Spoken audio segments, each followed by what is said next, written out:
So hello mga ka-idol, magandang umaga sa inyong lahat. So ngayon araw ng Biyernes, no? Friday. So ilang araw na lang ay babalik na tayo sa kasi dito sa Japan mayroon siyang tinatawag na Ubon Yasumi. Yung Ubon Yasumi ay isang linggo na walang pasok, holiday mga company ay walang trabaho talaga. Punta kami ng polls doon sa Kanayama. Nice. Kaya nyo ako, punta tayo. Bago kami pumunta ng polls doon sa Kanayama ay dadaan muna kami dito sa Korean Coffee Daily. Ayan, no, sa morning coffee.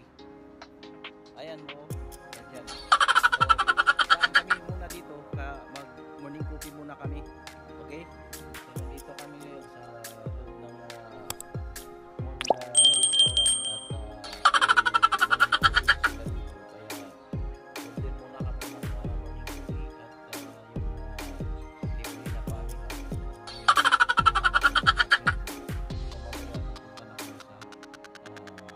at yung libre na paming morning coffee yan. Ito ay libre sultan. Ayan, kaparehas kami sa partner ko, no? So, kakain muna sandali, mag-coffee muna sandali hanggang pupunta kami doon sa Kanayama, okay? Grabe mga idol, no? Napakalinis yung ano nila, yung CR nila dito. Ito sa ihanan ng tayo.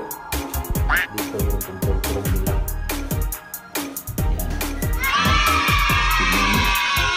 Automatic. Sobrang bilis, no? No. Ako yan.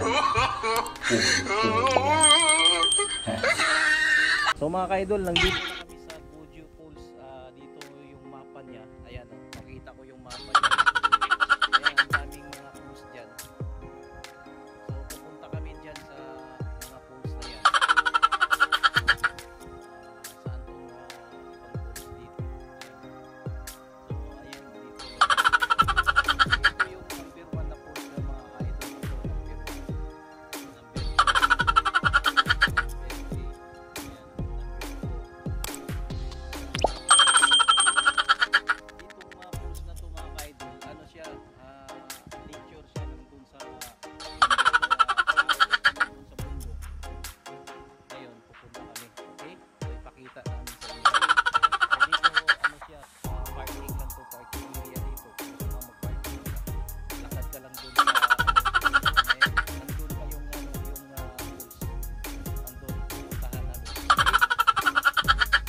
So ito yung sinabi ko kanina, idol, no? Maganda dyan ang pools. Nagpakalan tong pools na to. Ayan, Shirataki. Nice. Ayan mga ka-idol, oh. Tingnan nyo, ang sarap. Malamig yung tubig. Ayan, nakukuha yung pools doon. Diba? Kaya maligo tayo mga ka-idol. Magtampisaw tayo tapos saka tayo uwi. Pero itong mic natin, hindi natin basahin, baka maano to, yung tawag to, yung mic baka masira. Okay?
Peace.